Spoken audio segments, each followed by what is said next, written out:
जगद्गुरु तुकोबराय यांचा उपदेशपर प्रकरणातील 3 चरणाचा अभंग या ठिकाणी सेवेसाठी निवडलेला आहे. विठाल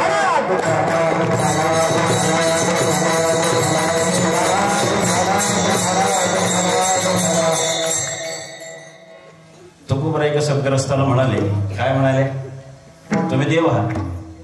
म्हणले मी कसला देव, मी तर ज्ञान भाऊ आहे. दुसरा म्हणावं तुम्ही पण, मी तर राम भाऊ. पण ज्ञानोबरायांनी स्पष्ट सांगितलंय ना तुम्हाला, सर्वागती राम. देह आहे ना प्रत्येकाला, देह आहे का? मग प्रत्येकाच्या देहामध्ये आत्माराम आहे की नाही? आहे की नाही?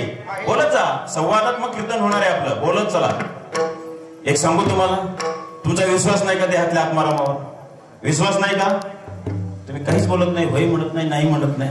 विश्वास आहे का ते नाही का ते पण नाही, नक्की काय? विश्वास आहे की नाही? आहे. जे नाही बोलले त्यांचा विश्वास नाही याचा अर्थ, बरोबर? आता का नाही आणि का आहे ते तुम्हाला समजावून सांगतो. भजन करा. विठाला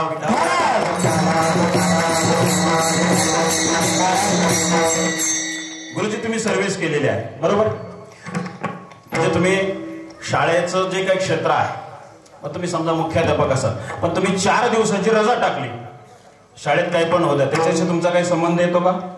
नाही येत. जो सर्व्हिस करणारा व्यक्ती असेल, कंपनीत असू द्या, शासकीय सेवेत असू द्या, काही असू द्या, एकदा रजा टाकली की त्या संस्थेचा, त्या कंपनीचा, त्या प्रशासनाचा संबंध तुटला जातो, बरोबर आहे? तसं देहातला आत्माराम आता आहे की नाही त्याच्यावर मला पटवून द्यायचं, लक्षात घ्या. तुमच्या देहातल्या आत्मारामाने सुद्धा ठरवलं. काय ठरवलं? मला पण 4 दिवस रजेवर जायचंय. आता येते का तुमच्या लक्षात? देहातल्या आत्मारामाने ठरवलं मला 4 दिवस रजेवर जायचंय. मग माणसाला जशी रजा पाहिजे, मग देहातल्या आत्मारामाने 4 दिवस रजा घ्यायला काय हरकत आहे? रजा घेतली पाहिजे की नाही? रजा घेतली पाहिजे की नाही? तुम्हाला रजा पाहिजे, मग देहातल्या आत्मारामाला रजा पाहिजे की नको? हा, बरोबर, पाहिजे. पण आता पुढे देहातला आत्माराम रजेवर गेला म्हणजे तुमचा देह कसा बनला? देहाची हालचाल चालू होणार आहे का? देहाची हालचाल थांबणार आहे, सगळ्या गोष्टी स्टॉप होणार आहे. आणि सगळ्या गोष्टी स्टॉप झाल्यानंतर, थांबल्यानंतर घरातली तुम्हाला किती दिवस घरात ठेवतील ते मला सांगा. आता घरातली तुम्हाला घरात किती दिवस ठेवतील? बोला की, आता बोला की. 4 तास. दिवस विचारलेत मी, दिवस. तुमचा देहातला आत्माराम 4च दिवस रजेवर गेलेला आहे. मग घरातल्यांनी तुमची किती दिवस वाट पाहण्यासाठी ठेवलं पाहिजे घरामध्ये? 4 दिवस ठेवलं पाहिजे की नाही? देहातला आत्माराम रजेवर गेलाय म्हणजे तो परत येणार आहे. पण 4 दिवस तुम्हाला तुमचे घरचे, तुमचे भावकी, तुमचं गणगोत, हे सगळी मंडळी घरात ठेवतील का? ठेवणार आहेत का? नाही. देहातला आत्माराम रजेवर आला 4थ्या दिवशी, तेव्हा तुमची 10व्याची 13व्याची तारीख ठरलेली असते की नाही? मग आता मला सांगा, देहाला किंमत जास्त की देहातल्या आत्मारामाला किंमत जास्त? नक्की कोणाला जास्त? आत्मारामाला. आता लक्षात आले की नाही? विठाला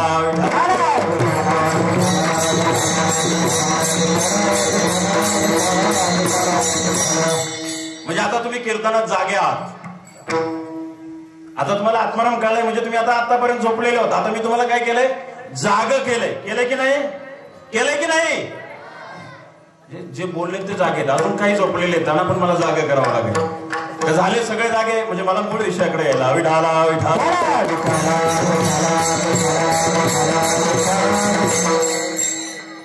गेल्या अनेक वर्षाची परंपरा आणि या परंपरेच्या माध्यमातून सिद्धेश्वर भगवंताच्या प्रांगणामध्ये, सिद्धेश्वर भगवंताच्या प्रांगणामध्ये चालू असलेला नामसप्ताह आणि या निमित्ताने आजची मला वाटते 4थ्या दिवसाची कीर्तन रूपी सेवा देवादिदेव महादेवाच्या कृपेने सर्व ग्रामस्थांच्या आयोजनाच्या नियोजनाच्या माध्यमातून ती माझ्यापर्यंत आली. पण इथं आल्यानंतर काही गोष्टींचा मला जरूर तुमच्या गावाचा अभिमान वाटतो. तो अभिमान यासाठी की बऱ्याच ठिकाणी आम्ही कीर्तनाला आल्यापासून काही गोष्टी अशा कानावर येतात. सप्ताहाचा काला जवळ आलेला आहे, तेव्हा गावकीने बावकीने वर्गण्या जमा कराव्यात.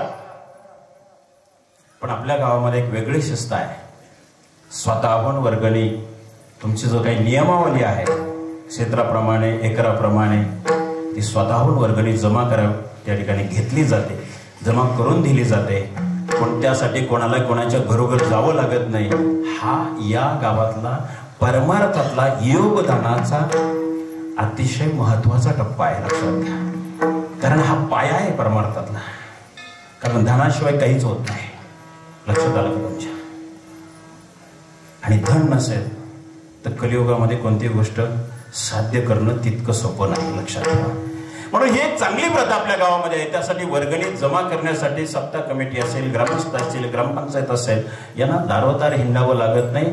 हे या गावाचं महाराष्ट्रातलं प्रमुख वैशिष्ट्य आहे. म्हणून या गावाला मी अंतःकरणापासून त्या ठिकाणी सलाम करतो. दुसरी महत्वाची गोष्ट की या गावामध्ये ज्या छत्रपती शिवाजी महाराजांमुळे आज सप्ते होतात, ज्या छत्रपती महाराजांमुळे आमच्या गळ्यामध्ये पवित्र अशी तुळशीची माळ आली, ज्या छत्रपती शिवाजी महाराजांमुळे तुमच्या सगळ्यांच्या गळ्यामध्ये टाळ आला, ज्या छत्रपती शिवाजी महाराजांमुळे तुमच्या कपाळावरचं कुंकू त्या ठिकाणी सुरक्षित राहिलं, ज्या छत्रपती शिवाजी महाराजांमुळे तुमच्या अंगणातली तुळस सुरक्षित राहिली, ज्या छत्रपती शिवाजी महाराजांमुळे तुमच्या गोठ्यातली गाय सुरक्षित राहिली, ज्या छत्रपती शिवाजी महाराजांमुळे तुमच्या कपाळावरचा टिळा सुरक्षित राहिला, आणि ज्या छत्रपती शिवाजी महाराजांमुळे तुमच्या धर्माचं अधिष्ठान मजबूत राहिलं, त्या छत्रपती शिवाजी महाराजांना आपण सारे एकदा हात उंचावर करून, महाराज आपल्यामध्ये आहेतच, पण महाराजांना आपण कीर्तनाला या ठिकाणी निमंत्रित करूया. आणि महाराजांना निमंत्रित करताना माझ्या बरोबर सर्वांनी त्या ठिकाणी साथ घालायची महाराजांना. इथं बसलेले हजारो हात ज्यावेळेला महाराज पाहतील त्यावेळेला महाराज नक्की कीर्तनामध्ये विराजमान झालेले असतील. त्यासाठी आपण साऱ्यांनी हात उंचावून महाराजांना त्या ठिकाणी साथ घालायची. महाराजांवर ज्यांची श्रद्धा आहे त्यांनी हात वरती करा. राजे, आज तुमचं चरित्र सांगण्यासाठी तुमच्या जन्मभूमीतून या ठिकाणी मी आलेलो आहे. आपण यावं आणि या गावामध्ये तुमचं अधिष्ठान मांडलेलं आहे. त्या अधिष्ठानावर आपण त्या ठिकाणी राजा विराजमान व्हावं. आइए महाराज विराजिए, आइए महाराज विराजिए, आइए महाराज विराजिए, आइए महाराज विराजिए, आइए महाराज विराजिए, आइए महाराज विराजिए.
छत्रपती शिवाजी महाराज म्हणजे जगावेगळा राजा होता. काय वेगळे पण होतं आमच्या राज्यामध्ये. परस्त्रीला मातेचा सन्मान देणारा जगातला पहिला राजा. अनेक राजे महाराजांना नजरानं नेलेलं आपण पाहिलं असं. पण जगाच्या पाठीवर छत्रपती शिवाजी महाराज असे एकमेव राजा होऊन गेले की ज्या राजाने संतांना नजराना नेला. लक्षात ठेवा, हे वेगळे पण होतं माझ्या राज्याचं. संतांना नजराना देणारा जगाच्या पाठीतला पहिला त्या ठिकाणी राजा आहे. पण यामध्ये छत्रपती शिवाजी महाराजांनी ज्या वेळेला जगद्गुरु तुकोबरायांना नजराना नेला, महाराजांनी नजराना का नेला आणि जगद्गुरु तुकोबरायांनी तो नजराना का नाकारला, याची बरीचशी कारणं आहेत. या संवादामध्ये, या प्रसंगामध्ये काही काही वेळेला काही लोक विसंगतीने वेगळा त्या ठिकाणी निर्णय सांगतात, परंतु मुळात तसा प्रकार नाहीये. एकतर पहिली गोष्ट, छत्रपती शिवाजी महाराजांनी जगद्गुरु तुकोबरायांना नजराना का नेला हा एक पार्ट आहे, आणि जगद्गुरु तुकोबरायांनी तो नजराना का नाकारला हा दुसरा पार्ट आहे. तर छत्रपती शिवाजी महाराजांनी जगद्गुरु तुकोबरायांना नजराना का नेला? ज्या वेळेला जगद्गुरु तुकोबरायांचं देवगावामध्ये कीर्तन होतं, महाराजांना जगद्गुरु तुकोबरायांचं कीर्तन असलेल्याची वर्दी मिळाल्यानंतर महाराज कीर्तनाला गेले नाहीत असं त्यांच्या चरित्रात कुठेही उल्लेख नाही. छत्रपती शिवाजी महाराजांना जगद्गुरु तुकोबरायांच्या कीर्तनाची एवढी आवड होती तर महाराजच त्याचं वर्णन, कीर्तन चांग होय अंग हरिरूप. जगद्गुरु तुकोबरायांच्या कीर्तनाला छत्रपती शिवाजी महाराजांनी बसावं ते तुमच्या आमच्या सारखं नाही बरं का. कीर्तनात कसं बसावं हा एक पार्ट आहे बरं का. छत्रपती शिवाजी महाराज ज्या वेळेला जगद्गुरु तुकोबरायांच्या कीर्तनाला जायचे, कीर्तनाला गेल्यानंतर त्या ठिकाणी 1 मैल अंतरावर जे अश्वदळ असायचं महाराजांचं, ते 1 मैल अंतरावर त्या ठिकाणी थांबवलं जायचं. का थांबवलं जायचं? कीर्तनामध्ये विक्षेप नको, बरोबर आहे. कीर्तनामध्ये विक्षेप नको म्हणून 1 मैल अंतरावर त्या ठिकाणी अश्वदळ थांबवलं जायचं. 1 मैल महाराज जगद्गुरु तुकोबरायांच्या राजे त्या ठिकाणी जगद्गुरु तुकोबरायांच्या कीर्तनाला पायी चालत यायचे.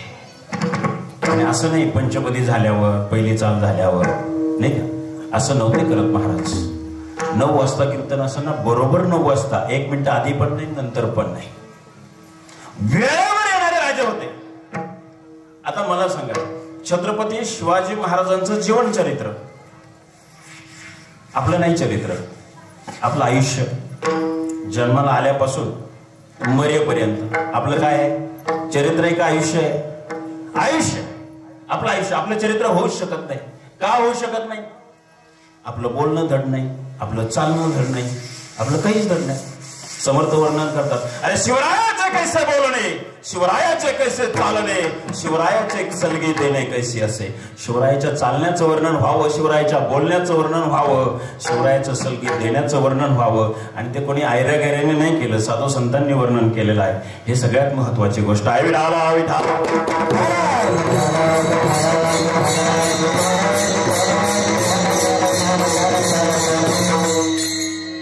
जगद्गुरु तुकोबरायांच्या कीर्तनाला छत्रपती शिवाजी महाराज आले, कीर्तनाला बसणार.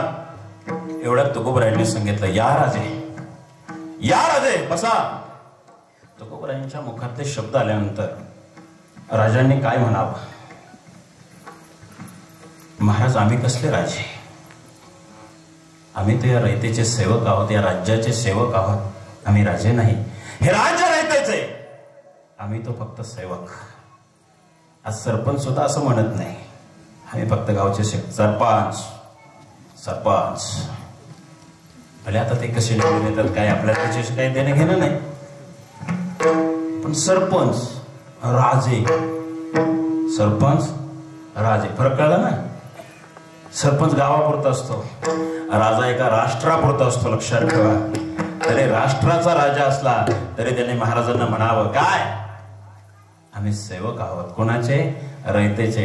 साधा नगरसेवक, ग्रामपंचायत सदस्य सुद्धा सेवक म्हणून घ्यायला तयार नसतो, आणि म्हणून एकदा येतो निवडून, परत नाही येत.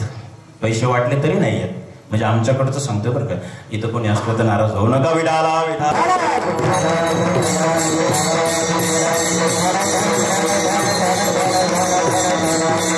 एक भाग असा आहे, छत्रपती शिवाजी महाराजांची कीर्तनाला येण्याची पद्धत आणि आपली कीर्तनाला येण्याची पद्धत, महाराजांचं जीवन हे 100% असुरक्षित होतं.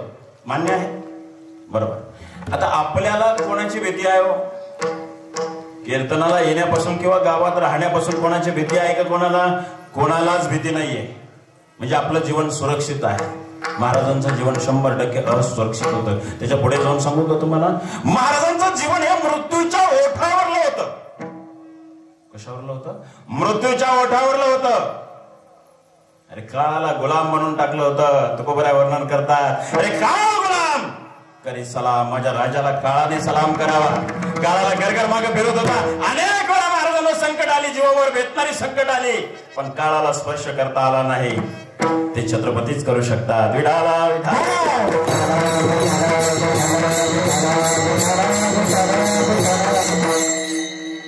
आणि राहिला प्रश्न कामधंद्याचा, आपल्याला जितकी कामं होती त्याच्या काही पटीने आपल्याला फक्त एक कुटुंब सांभाळायचंय. बायका पोरं फार फार असले तर आई बाप, नाही का? म्हणजे जेमतेम सरकारच्या भाषेत हम दो हमारे दो. म्हातारे घरात असले तर जास्तीत जास्त 4-6 होणार. म्हणजे जेमतेम 6 जीवांचा बोज आमच्या शिरावर आहे. गुरुजी बरोबर. पण महाराजांच्या शिरावर किती जणांचा बोजा होता? संपूर्ण राष्ट्र सांभाळायचं होतं. त्यातल्या त्यात होत असणारे अन्याय अत्याचार रोखायचे होते. पारतंत्र्यात गेलेली भूमी सोडवून आणायची होती. ती स्वराज्यामध्ये सामील करायची होती. एवढी मोठी जोखीम होती महाराजांवर. 4 पातशाह्यांचा विरोध, 4 नव्हे हो, त्यावेळेला 16 पातशाह्यांचं वर्णन आहे. 16 पातशाह्यांचा विरोध महाराजांनी अंगावर, शत्रुत्व अंगावर घेतलेलं होतं. या 16 पातशाह्यांच्या व्यतिरिक्त पोर्तुगीज होते, फिरंगी होते, डच होते, इंग्रज होते, सिद्धी होते. किती जणांची नावे सांगावी? या साऱ्यांची दुश्मनी एकाच वेळेला अंगावर घेणारा जिजाऊ पुत्र छत्रपती शिवाजी महाराज. आज तसं नाही. आज कोणतीच माता असं आपल्या पुत्राला शत्रू घेऊन देईल का? साधं पोरग सहलीला निघालं ना, सहलीला ते आई काय म्हणते माहिती? बाळा पुढं बसू नको, पुढं नको बसू. ते का मम्मी? आई म्हणतच नाही. ते तुमच्याकडे आई म्हणतात का मम्मी म्हणतात? काय म्हणतात? बळू काय म्हणतात? आई. खरा मराठा आहे बहुत. जे आई म्हणतात तोच मराठा, मम्मी म्हणतात तो फिरंगी. बरोबर ना? ते मम्मीचा आपला संबंध काय हो? आई या शब्दाची व्याप्ती फार मोठी आहे बरं का. हा म्हणजे आत्मा आणि हे म्हणजे ईश्वर. जिच्या देहातून आपला आत्मा प्रगट होतो, आपला देह प्रगट होतो, त्याच्या कुशीमध्ये ईश्वराची व्याप्ती आहे. म्हणून आपला देह त्या ठिकाणी, म्हणजे आपल्याला जन्म मिळतो. त्या आईचं सामर्थ्य एवढं आहे. ज्या वेळेला एखादं दुःख आपल्यावर कोसळतं ना, त्यावेळेला किंचाळतो माणूस. कसं किंचाळतो? आई ग म्हणतो की नाही? समजा एखादं किंचाळ, कसं वाटतं? ते धड वाटतं का? मला सांगा बरं. काय त्या संस्कृतीच्या आपला काही संबंध येतो का? काही संबंध आहे का? सगळ्या गोष्टी आपलं बकरी सारखं ते शेरडी करू काय म्हणतात इकडं तुमच्याकडे? शेळी ते करोड ओरडतो ना तसं. त्याला किंमत नाही हो. आई म्हणण्यात जी आत्मीयता आहे, जे प्रेम आहे, तो जिव्हाळा आहे. ते मम्मीत नाही जिव्हाळा. लक्षात आलं का? आणि आई कोणाला म्हणायचं, मम्मी कोणाला म्हणायचं सांगू का तुम्हाला मी? भजन करा. विठाला विठाल.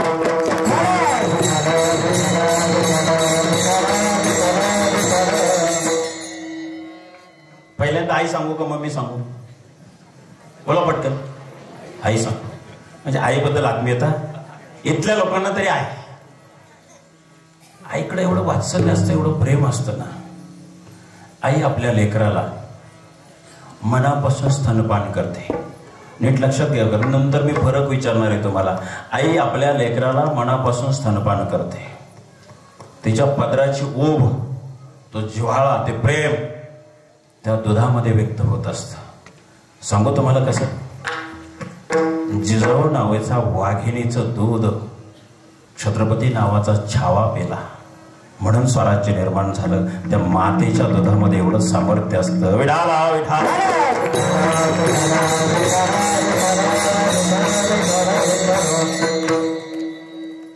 आईकडं जो जिव्हाळा आहे, जी आत्मीयता आहे, जे प्रेम आहे, आत्मीयता, जिव्हाळा, प्रेम हे जे आईकडं आहे. आता ह्या सगळ्या गोष्टी मम्मीकडे नाही. कशा सांगतो तुम्हाला? अजून आईचा अजून एक प्रकार सांगायचा राहिला. आई आपल्या लेकराची मनापासून आलाबाला घेते. आलाबाला समजते ना तुम्हाला? आलाबाला समजते ना? तुमचं लेकरू जर कुठं बाहेर जाणार असेल आणि तुम्ही त्याचा आलाबाला घेऊन इथं मध्यभागी शिरावर इथं केंद्रबिंदू असतो, तिथं त्याचं चुंबन घ्यायचं आणि ते लेकरू किती संकटाच्या मार्गातून जाऊ द्या, ते सुखरूप घरी येईल. हे करायचं कोणी? मातेनं, आईने. हे मम्मीला जमत नाही. तिला आलाबाला म्हणजे काय ते कळत नाही. जिव्हाळा नावाची चीज नाही. ती मम्मी ना मम्मी मुलाचं चुंबन सुद्धा नीट घेत नाही. आपली एखादी शेतावर जाणारी महिला असेल, ती जेव्हा घरी येते त्याचं लेकरू घरामध्ये पाहिल्यानंतर ते रडत असो, उपाशी असो, पटकन हातातलं काय असेल ते टाकून देते. तर काय घेते? बाळाला घेते की नाही? आणि बाळाला घेतल्यानंतर त्याच्या आलाबाला घेते, चुंबन घेते की नाही? पण नोकरीला जाणारी मम्मी, बरोबर, ती आली ना, जाताना तर घेतच नाही, कारण लिस्टिप जाते ओटाची, मोठा खर्च व्हायला जातो, बरोबर आहे ना? आणि स्तनपानाचा विषय सोडूनच द्या. करिअर करायचं असतं, बॉडी मेंटेन करायची असते, बरंच काय काय करायचं असतं, पण काहीच होत नाही बाया. मी खूप काही प्रयत्न करते, माझी बॉडी मेंटेन होत नाही, करिअर होत नाही. 2 मुले झाली ना, त्याच्यामुळे माझी फिगर बिघडली. ही आई म्हणते का मम्मी म्हणते? मम्मी. करेक्ट. विठाला विठाला.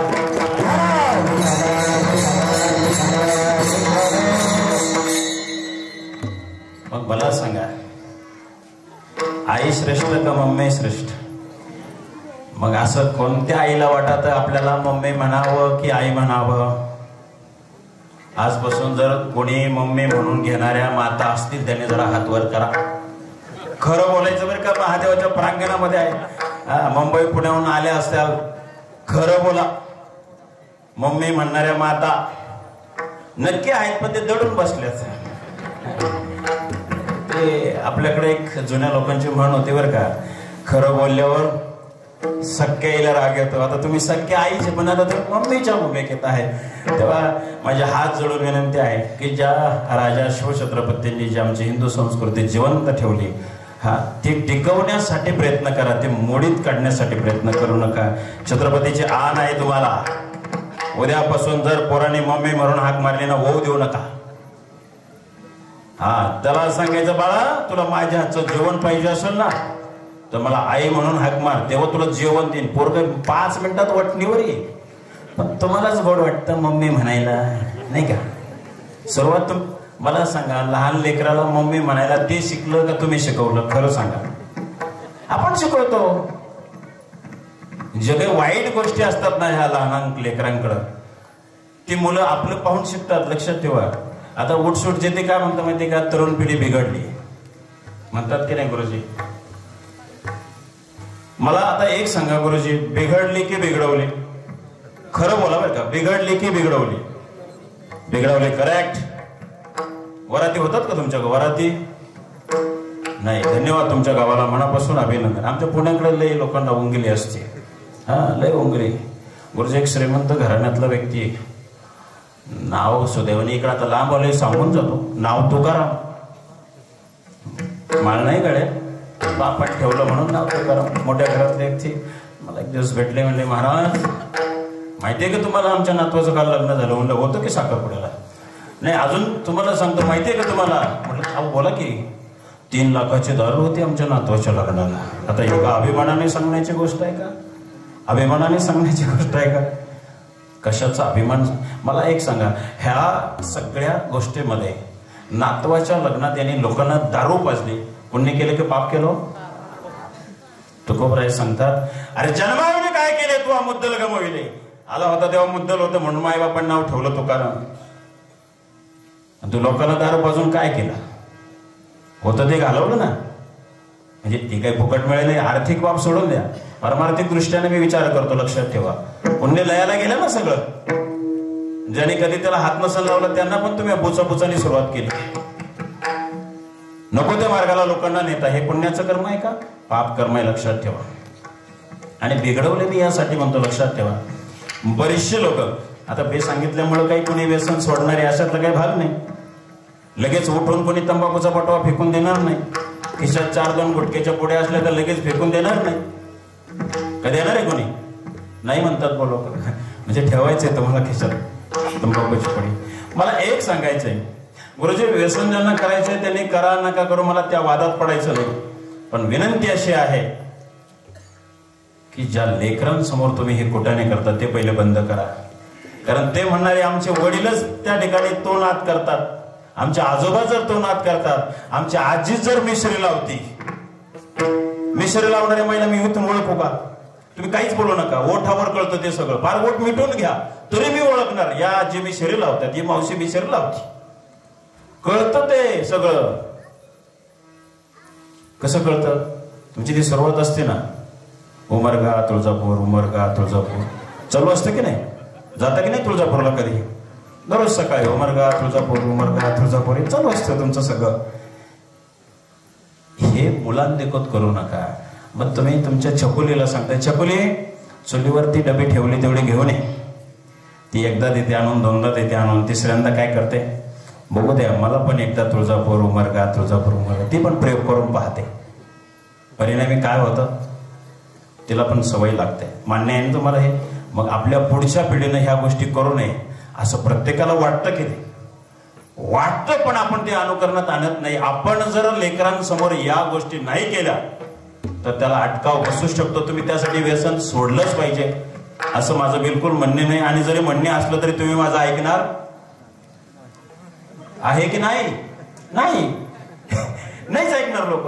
पण माझं एवढं तुम्ही जरूर ऐका, ज्या छत्रपती शिवाजी महाराजांची या भूमीला, या महाराष्ट्राच्या भूमीला चरण लागली, त्यांच्या पदस्पर्शाने ही भूमी पावन झाली, त्या छत्रपती शिवाजी महाराजांनी उभं आयुष्य निर्व्यसनी जीवन जगले. बरोबर आहे ना? का बरं छत्रपती शिवाजी महाराज निर्व्यसनी जीवन जगले? का जगले निर्व्यसनी जीवन? का तर त्यांच्या मायबापाला व्यसन नव्हतं. लक्षात ठेवा, त्यांच्या मायबापाला व्यसन नव्हतं म्हणून शिवाजी राजे निर्व्यसनी जीवन जगले. ही सुरुवात मायबापापासून होती. मायबापाचे जसे संस्कार असेल तशी लेकरं घडतात. आणि म्हणून आज छत्रपती शिवाजी महाराजांची ओळख जिजाऊ पुत्र म्हणून त्या ठिकाणी होते. आपल्या पुत्रामुळे त्या ठिकाणी आपलं नाव समाजामध्ये यावं हे प्रत्येक मातेला वाटतं. पण ते वाटण्यासाठी, ते घडण्यासाठी आम्ही तसे संस्कार आमच्या लेकरावर त्या ठिकाणी केले पाहिजे. त्या संस्काराची शिदोरी आम्ही त्याच्याबरोबर दिली पाहिजे.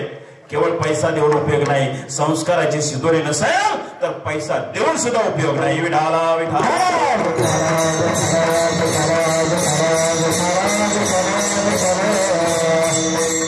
आणि म्हणून संस्कार फार गरजेचे आहेत. शिवचरित्र असा भाग आहे, मी नेहमी सांगत असतो की माणसाने किमान आपल्या घरामध्ये जो हिंदू नागरिक असेल, इवनकार सर्व धर्मियांनी जरी ठेवले तरी हरकत नाही. मी या मताचा माणूस आहे. प्रत्येकाने आपल्या घरामध्ये 2 ग्रंथ नक्की ठेवावेत. एक रामायण आणि दुसरं शिवचरित्र. शिवचरित्र आम्हाला शिकवतं. काय शिकवतं? आईने लेकरावर संस्कार कसे करावे हे शिवचरित्र आम्हाला शिकवतं. राजाने रयतेची सेवा कशी करावी, जो शासक असेल त्याने रयतेशी कसं वागावं हे शिवचरित्र आम्हाला शिकवतं.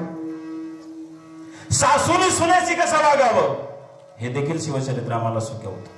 आणि सुनेने सासूशी कसं वागावं हे देखील शिवचरित्र आम्हाला शिकवतं. तेव्हा असं काय घडलं शिवचरित्रात की सासूने सुनेशी, सुनेने सासूशी असं कसं वागावं? त्या काय आजच्या सासू सुना नव्हत्या. 400 वर्षापूर्वीच्या सासू सुना होत्या. आजच्या सासू सुना कशा होत्या सांगू का तुम्हाला? आजच्या नवीन सुनबाई आपल्या घरामध्ये आली. आपली भारतीय संस्कृती, त्यातल्या त्यात विशेष करून आपली महाराष्ट्राची संस्कृती अशी आहे की सुनबाई आल्यानंतर तिचं लक्ष्मीच्या रूपात त्या ठिकाणी स्वागत केलं जातं. गुरुजी आपल्याकडे तीच प्रथा आहे ना? लक्ष्मीच्या रूपाने त्या ठिकाणी त्या स्त्रीचं स्वागत केलं जातं. ती कोणाच्या तरी घरची कन्या आहे अनेक पिढ्या गेलेल्या असतात काही काही कुटुंबामध्ये, प्रगती होत नाही, प्रगती होत नाही. पण अशी कोणीतरी एखादी लक्ष्मीच्या पावलाने त्या घरामध्ये ज्यावेळेला प्रवेश करते ना, त्यावेळेला अचानक त्या घराचं रूप त्या ठिकाणी पालटलं जातं. अचानक त्या ठिकाणी धनधान्य संपदा त्या ठिकाणी प्रकट होते. त्यावेळेला गुरुजी होतो काय माहिती का, तो कर्ता पुरुष असतो ना, कारभारी ज्याला म्हणतो आपण, ते कारभारीच्या इकडे म्हणतात ना, जो करता असतो त्याला, तो काय म्हणतो ते, आपण केलं आपण, हे ना, हे आपल्यामुळे झालं, ते आपल्यामुळे झालं. आता मला एक सांगा, कालपर्यंत हाच कारभारी होता पाटील, कालपर्यंत हाच कारभारी होता, परवाही तोच होता, आजही तोच आहे. मग असं अचानक काय बदल झाला? कारभारी तोच असताना सुद्धा घरात भरभराट निर्माण झाली. कारभाऱ्यामुळे न झाली, कुणीतरी लक्ष्मीच्या रूपाने त्या घरात प्रवेशली, म्हणून घरामध्ये लक्ष्मी नांदू लागली. लक्षात ठेवा. आणि एक सांगून जातो तुम्हाला, पुरुष वर्गाला, ज्या घरामध्ये स्त्रीला मान सन्मानाचं जीणं दिलं जातं, जगणं दिलं जातं, वागवलं जातं, सन्मान दिला जातो, त्याच घरात लक्ष्मी नांदते. लक्षात ठेवा. अन्यथा लक्ष्मी तुमच्या घरात नांदणार नाही. तुम्ही सर्वे करा, ज्या घरामध्ये सुनेला सासूरवास आहे किंवा सून सासूला उपाशी ठेवत असेल, कुणीतरी स्त्री शक्ती त्या ठिकाणी असंतुष्ट असेल, तर त्या घरात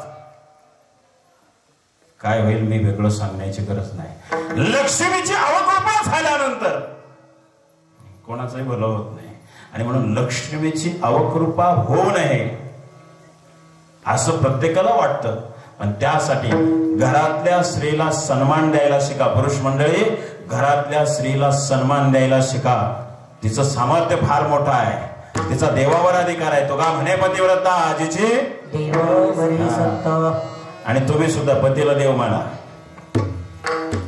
अलग लक्षामध्ये, तुम्ही कुठेही जायची गरज नाही. तुम्हाला तुमच्याकडे एवढं सामर्थ्य आहे ना, तुम्हाला देव घाबरतो. तुमच्याकडे लई सामर्थ्य, तुम्हाला देव घाबर. तुमच्याकडे सामर्थ्य इतकं आहे ना, तुम्ही जर मनात आणलं तर एका घराची 2 दारं कशी करायची हे सुद्धा सामर्थ्य तुमच्याकडेच आहे. तुमच्याकडे सामर्थ्य लई मोठं आहे.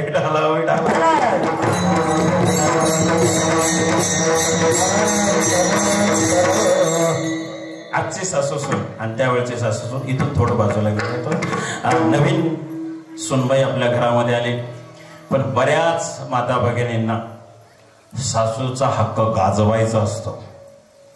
बरोबर आहे ना? सासूचा हक्क गाजवायचा असतो. काय त्याच्यामध्ये आनंद मिळतो मला काही कळत नाही या सगळ्या गोष्टी. बरं, सासूचा हक्क गाजवण्यासाठी काहीतरी निमित्त शोधत असतात बरं का. त्या सुनेशी काहीतरी करून दादागिरी करायची, म्हणजे आरेरावीची भाषा वापरायची. सुनेला खाल त्या ठिकाणी काहीतरी, अजून तुमच्या भाषेत काय म्हणतात ते, घालून पाडून काहीतरी बोलायचं, असा काहीतरी एक प्रकार असतो. मग आता काय निमित्त शोधायचं?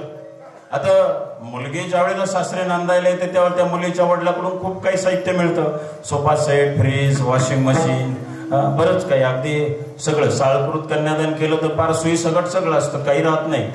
फक्त माचीसच देत नाहीत, ते बी दिलं पाहिजे. म्हणजे लई डोकं खाल्लं तर लगेच आपलं कार्यक्रम करायला मोकळे. त्या मुलीनं आपल्या वडिलांनी दिलेला सोफा होता, त्या सोफ्यावर बसली ती असणारी सुनबाई. ते सासूला बरं नाही वाटलं. सासू म्हणले, ओट, असल तुझ्या बापाचा सोफा, ओट, हे घर माझं आहे. असं नाही रुबाब कर, हे घर माझं आहे, माझ्या घरात तुझ्या बापाने दिलेला सोफा, जा ओट्यावर ठेव. मग आता ते सासूच्या आज्ञेत राहायचं. आई वडिलांनी सांगितलेलं असतं, सासू आई समान आहे, सासरा वडिलांसमान आहे, तसं त्यांच्याशी नम्रपणे वाग. आई बापांनी सांगितलं म्हणून ते बिचारे ऐकून घेते. ओट म्हणते ना, ते उठते बिचारे, ती जमिनीवर बसते. आता तरी सासूने गप मारावं की नाही? ते म्हणते, ओट इथून, मी घर बांधलंय. ती तिथून उठली, तिथं खाली बसले. आता तरी सासूने गप राहावं की नाही? नाही. ते आता काय करशील? तिने खड्डा घेतला. कोणी? सुने. आता सोफ्यावर बसू दिलं नाही, जमिनीवर बसू दिलं नाही, मग आता तिच्या खाली बसायचंय ना, मग खड्डा घेतला पाहिजे. खड्डा घेतला. खड्डा घेतल्यावर ती सुनबाई खड्ड्यात बसली. कुठं बसली? खड्ड्यात. आता तरी सासूने गप मारावं का नाही? आता तरी गप राहावं का नाही? नाही राहावं तिला. तिच्यातला सासूपणा इतका उमाळून आला, इतका उमाळून आला. तेवढे उठली. कोण? सुनबाई उठली. कशातून उठली? खड्ड्यातून. आता सुनबाई उठली म्हणजे खड्ड्यात कोण बसत? खंड्यात कोण बसन? सासू बसली ना. आता ती सासू तिथं पण आता बसली तर गप बसावं का नाही? ती गप नाही म्हणली. आता काय करशील? ती सोनबाई वैतागली होती बिचारी. ते म्हणते काय करशील आता? म्हणली वरून माती लुटीन गाडून टाकीन तुला एकदा. विठाला विठाला.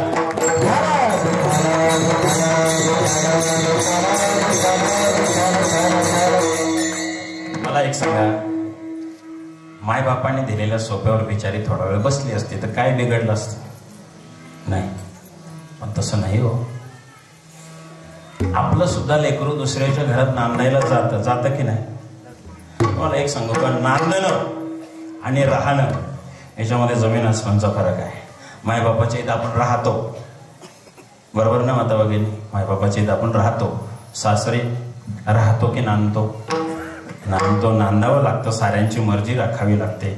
हा सासरचा आणि माहेरचा फार मोठा फरक आहे. आणि म्हणून असं म्हणतात की माहेरचं कुत्रं जरी आलं तरी त्या माता भगिनीला खूप कौतुक वाटतं. माझ्या माहेरचं आहे बरं का, माझ्या माहेरचं आहे. काही होत्या तिला माहेरचं फार कौतुक असतं. मग याचा अर्थ सासरचं कौतुक नसतं असा कोणी गैरसमज करू नये, कारण ते हयातभर तिथंच असते.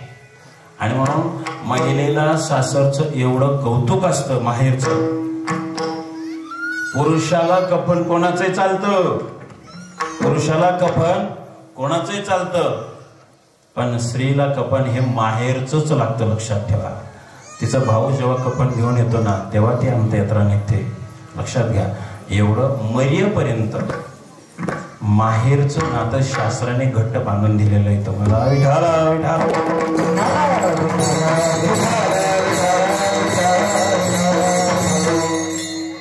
जिजाऊ आणि छत्रपती संभाजी महाराजांच्या मातोश्री सईबाई राणी साहेब ज्यावेळेला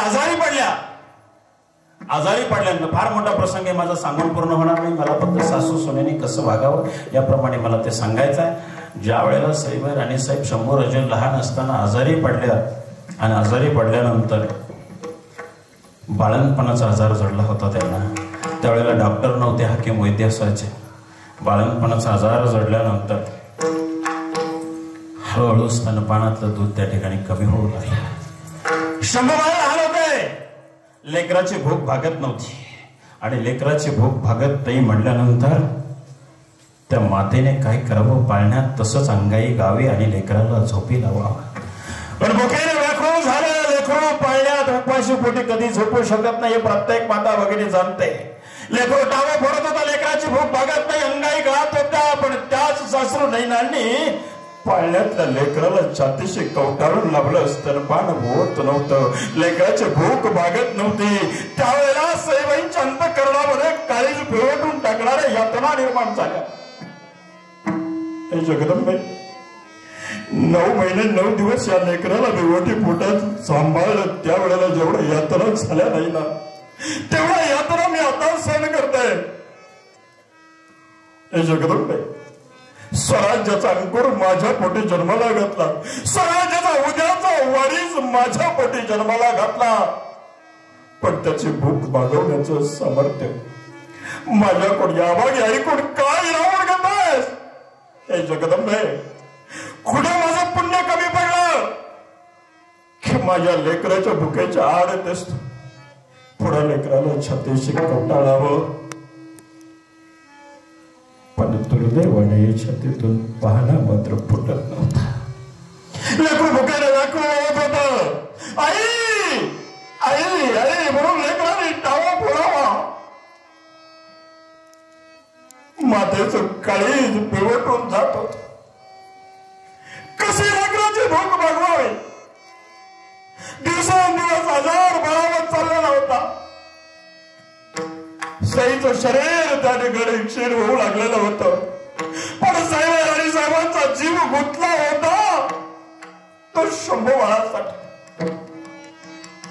लहान लेकराला उपास पोटी पावत नव्हतं. पुढा छातीशी लावावं, पण या तिचे संकेत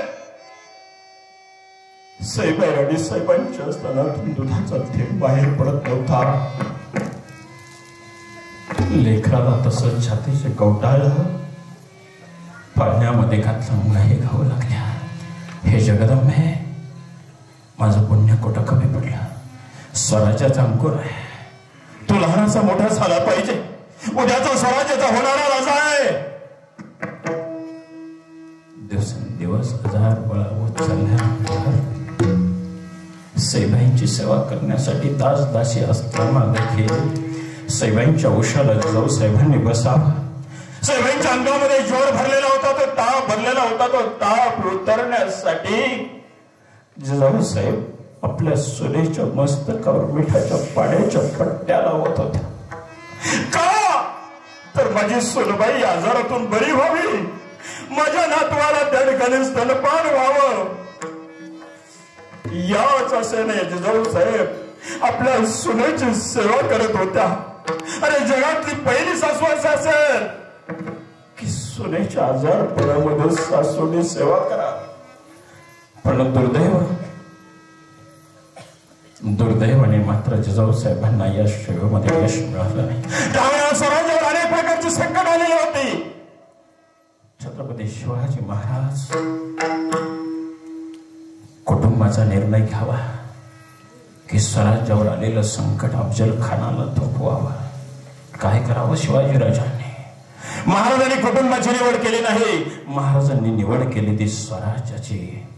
कारण माझा जन्म स्वराज्यासाठी आहे. ज्याप्रमाणे प्रभू रामचंद्राचा जन्म रावणाला मारण्यासाठी होता, भगवान श्रीकृष्णाने अवतार कार्य केलेलं होतं ते कंसाला मारण्यासाठी. भगवान नरसिंहाने हिरण्यकश्यपूचा कोथळा फाडण्यासाठी जन्माला घेतलेलं होतं. आणि म्हणून महाराज म्हणतात, अरे माझाही अवतार कार्य या अफजल खानाचा कोथळा फाडण्यासाठीच आहे, त्या स्वराज्याला चुकवणार नाही. म्हणून महाराजांनी स्वराज्याची निवड केली, कुटुंबाची निवड केली. विचार करताय मनामध्ये अफजल खानाचे 2 हात करायचे आहेत. सईबाई राणी साहेबांची शेवटची भेट घ्यावी. सईबाई राणी साहेबांना महाराज भेटायला गेले. सईबाई राणी साहेबांनी महाराजांच्या हातात सांगितलं, राजे आमची 2 लेकरं आता लहानाची मोठी होत आहेत. सई आम्ही नाही समजू शकलो. राजे आपलं एक लेकरू खूप मोठं झालंय. महाराज म्हणतात, सईबाई असं काय बोलता राणी सरकार? हा राजे, हे स्वराज्य आपलं लेकरूच नाही का? हे स्वराज्य आपण जन्माला घातलंय. ते आता माणसं धरू लागले, ते मोठे होऊ लागले. पण राजे एका गोष्टीची चिंता, आपल्या धाकट्या लेकराची चिंता वाटते. शंभू बाळा सांभाळावे ऐशवचन नको आम्हास. पण आमचं आईचं काळेच आहे. आमचा जीव गुंतला तो शंभू बाळासाठी. राजे आमचे फार दिवस राहिले नाही.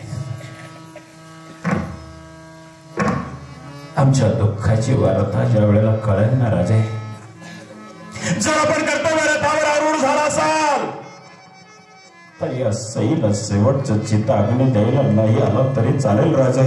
पण एकदा का स्वराज्याच्या कर्तव्य रथावर आरूढ झाला तर कदापि एक पाऊल देखील माघारी टाकू नका.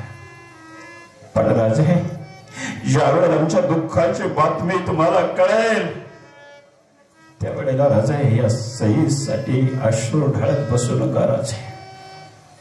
या सईला फक्त एक वचन द्या राजे, स्वराज्याच्या प्रत्येक गडकोटाच्या विजयाचं एक एक पुष्प आमच्या समाधीवर वाहलं राजे.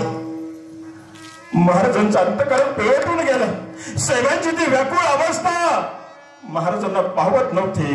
दोघाही पती पत्नीने त्या ठिकाणी गळा पडून अंबरला फोडावा आणि आपले मायबाप अंबरला फोडतायत म्हणून चिमुरड्या शंभूराजांनी देखील टावा फोडला. महाराजांनी सईबाई राणी साहेबांना त्या ठिकाणी वचन दिलं की ज्या वेळेला तुम्हाला आमच्या दुःखाची बातमी कळेल त्यावेळेला आम्ही अश्रू ढाळत बसणार नाही. पण स्वराज्याच्या गडकोटाच्या विजयाचं एक एक पुष्प मात्र तुमच्या समाधीवर आम्ही व्हायला येणार आहोत. राजे, आमच्या दुःखाची बातमी ज्या वेळेला कळेल त्यावेळेला त्या अजुल्यावर तुटून पडू नका.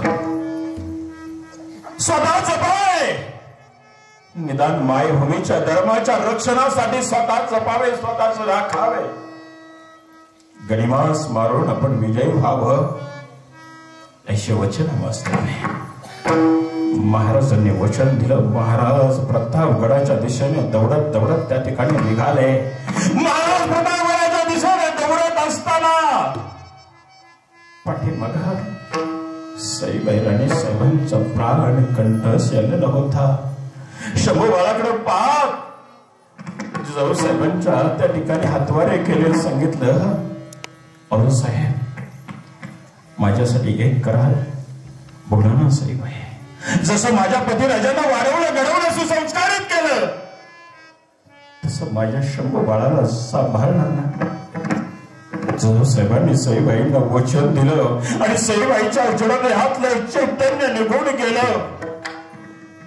आणि जिजाऊ साहेबांनी आपल्या सुनेसाठी अंबरला फोडावा. सई सई सई म्हणून जिजाऊ साहेबांनी अंबरला फोडावा. आणि आपल्या आई भोवती सारे टावं फोडतात हे पाहिल्यानंतर चिमुरडे शंभूराजांनी देखील टावं फोडावा. आई आई म्हणून लेकरू टावं फोडत होते. अशा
साहेबांनी स्वतःचे अश्रू स्वतःच पुसले.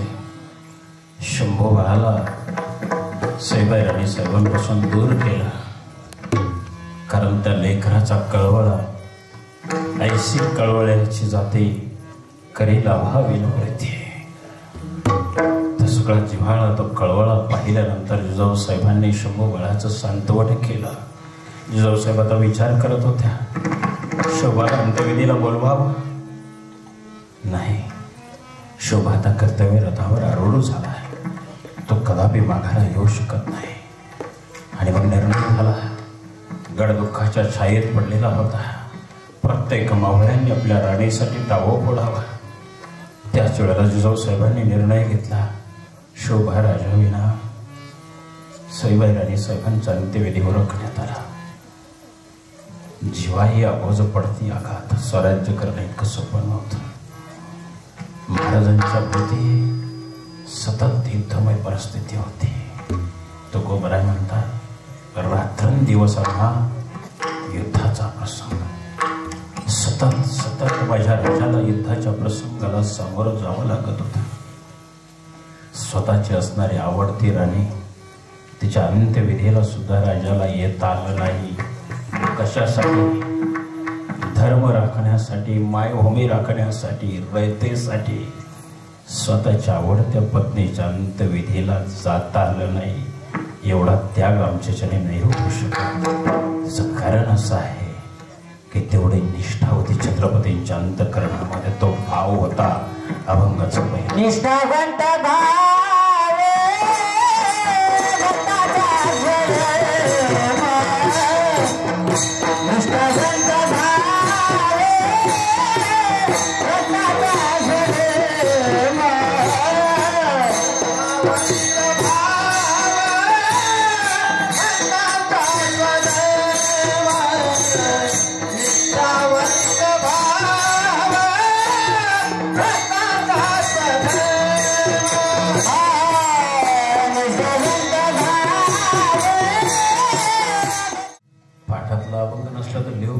चालतं. ते मोबाईल धोका देतं कधी कधी.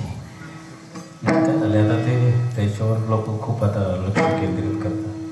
ते काही वेळेला गडबड करतं आणि ते सॉफ्टवेअर मारलं तर सगळंच जातं त्याच्यातून, काहीच राहत नाही. माझ्या मोबाईलमधलं ते माहीत नव्हतं मला, मी ते सॉफ्टवेअर मारलं ते सगळंच गेलं.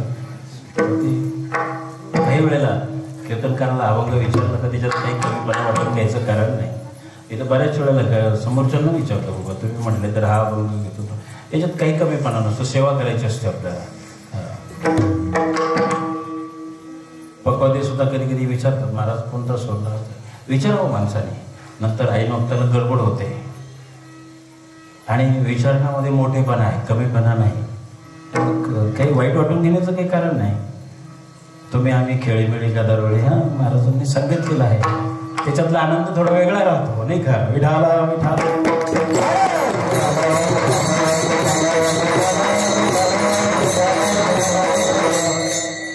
छत्रपती शिवाजी महाराज असं व्यक्तिमत्व होतं, कुटुंबाची पर्वा केली नाही.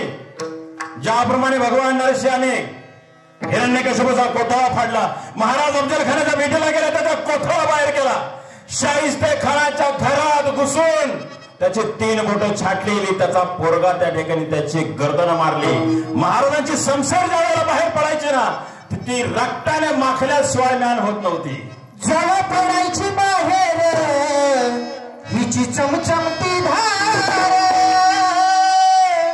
जेव्हा पडायची बाहेर हिची चमचमती धार, कशी घुसतेर पार शिवरायांची तलवार, कशी घुसतेर पार शिवरायांची तलवार, कशी घुसतेर पार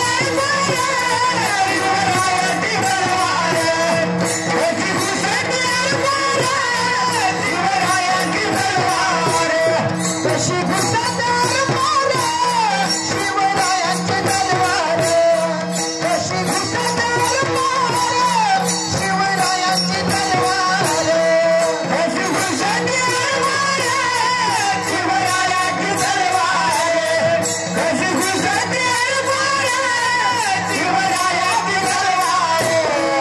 जय भवानी बलवाना उचलले हत्यार, करुणी गर्जना महादेव हर हर, शिर घालून पाणीले दुश्मन धरतीवर, शिर घालून पाणीले दुश्मन धरतीवर, कशी घुसतेर पार शिवरायांची तलवार, कशी घुसतेर पार शिवरायांची तलवार, घुसतेर पार शिवरायांची तलवार, कशी घुसतेर पार शिवरायांची तलवार.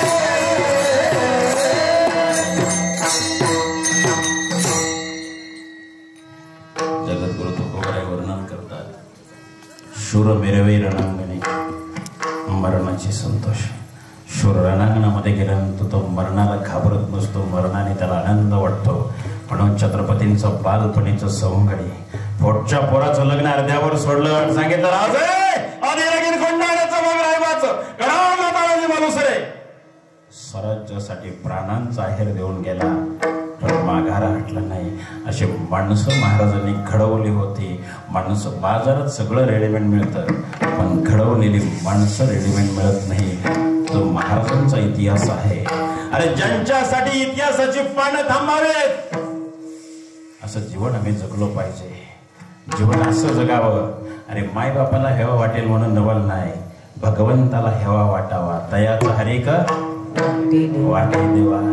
अरे असं जीवन जगावं, असं जीवन जगावं. मायबापाने देखील लेकरा पुढे हात जोडावे. तेवढं असं काय होणार की मायबापाने हात जोडावे. ज्यावेळेला छत्रपती शिवाजी महाराज या 32 मन सुवर्ण सिंहासनावर विराजमान झाले, जिजाऊसाहेबांच्या आयुष्यभराच्या संकल्पाचा तो त्या ठिकाणी उद्यापन होणार होतं. कारण वयाच्या 6व्या वर्षी जिजाऊसाहेबांनी प्रतिज्ञा केली होती, मी या महाराष्ट्राला स्वतंत्र राज सिंहासन आणि स्वतंत्र राजा दे. ही वयाच्या 6व्या वर्षी जिजाऊसाहेबांनी आपल्या वडिलांच्या समोर, लखोजी राजे जाधवांच्या समोर प्रतिज्ञा केली होती. आणि ती प्रतिज्ञा होणारी बाहेर आलेली होती. 6 जून 1674 रोजी रायगडावर त्या ठिकाणी तब्बल 350 वर्षाचं सुतक फिटणार होतं. या मराठी मुलखाला 350 वर्ष तख्त नव्हतं. त्या तख्ताचं सुतक फिटणार होतं. आणि ज्यावेळेला महाराज त्या ठिकाणी त्या सिंहासनाच्या पायऱ्या चढत होते, महाराज सिंहासनारूढ झाले. आणि सिंहासनारूढ झाल्यानंतर गागा भट्टांनी आवाज दिला, यशवंत, कीर्तिवंत, सामर्थ्यवंत, वरदवंत, श्रीमान योगी, जनता राजा, क्षत्रिय कुलवंश, प्रौढ प्रताप पुरंदर, क्षत्रिय कुलवंश, राजाधिराज महाराज श्री श्री श्री छत्रपती शिवाजी महाराज की जय. छत्रपती शिवाजी महाराज की जय. खऱ्या अर्थाने 350 वर्षानंतर महाराष्ट्राच्या भूमीमध्ये, मराठी मुलखामध्ये छत्रपतींचं स्वतंत्र सिंहासन, मराठ्यांचं स्वतंत्र सिंहासन निर्माण झालं. आणि छत्रपती शिवाजी महाराज तख्तावर बसल्यापासून तर आज गायब. इतिहासाची पानं किती उलटी पालटी करा, तेव्हापासून तर इंग्रजांना हाकलून लावेपर्यंत मोगलांशी मराठे लढले, पोर्तुगीजांशी मराठे लढले. पाणीपत झालं तिथं सुद्धा मराठेच लढले. 1857चं बंड केलं ते देखील मराठ्यांनीच केलं. इंग्रजांना हाकलून लावलं ते देखील मराठ्यांनी. इतिहासाची किती पानं उसका, एका बाजूला इंग्रज, दुसऱ्या बाजूला मराठे, एका बाजूला मोगल, दुसऱ्या बाजूला मराठे, दुसऱ्या बाजूला निजाम, दुसऱ्या बाजूला मराठे. कोणाचीही तुलना करा, एका बाजूला फक्त मराठे आणि फक्त मराठेच.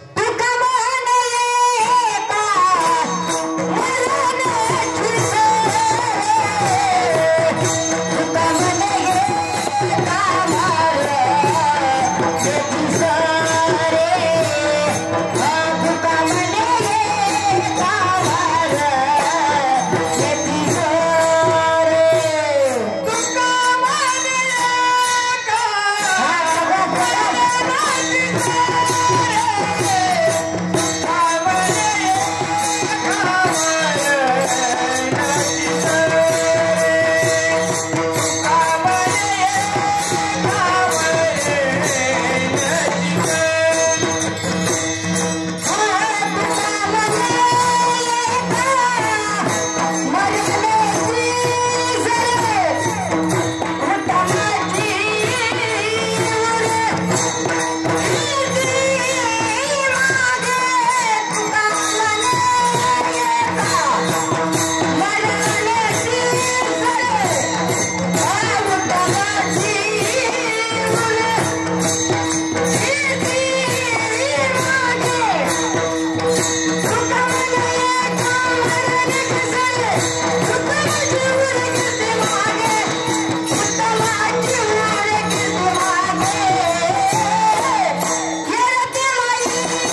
साऱ्यांची उरत नाही तुकोबराय म्हणतात.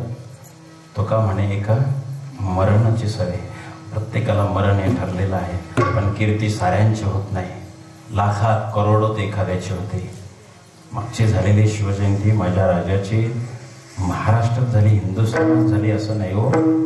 तब्बल 111 देशामध्ये महाराजांची जयंती साजरी झाली. हा या महाराष्ट्राच्या भूमीचा स्वाभिमान आहे, लक्षात ठेवा. कारण या भूमीत ती रत्न जन्माला आली आणि रत्न ही महाराष्ट्राच्याच भूमीत जन्माला येतात, अन्य भूमीत नाही. म्हणून नाथ महाराज म्हणतात भरतखंडे नरदेह प्राप्ती, हे तो परमभाग्याची संपत्ती.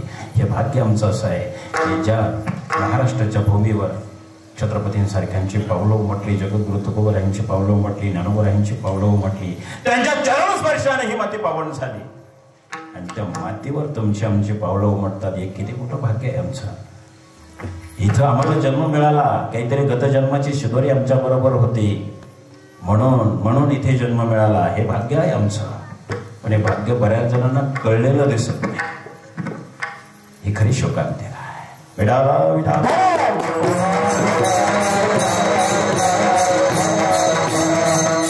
छत्रपती शिवाजी महाराज तख्तावर बसले.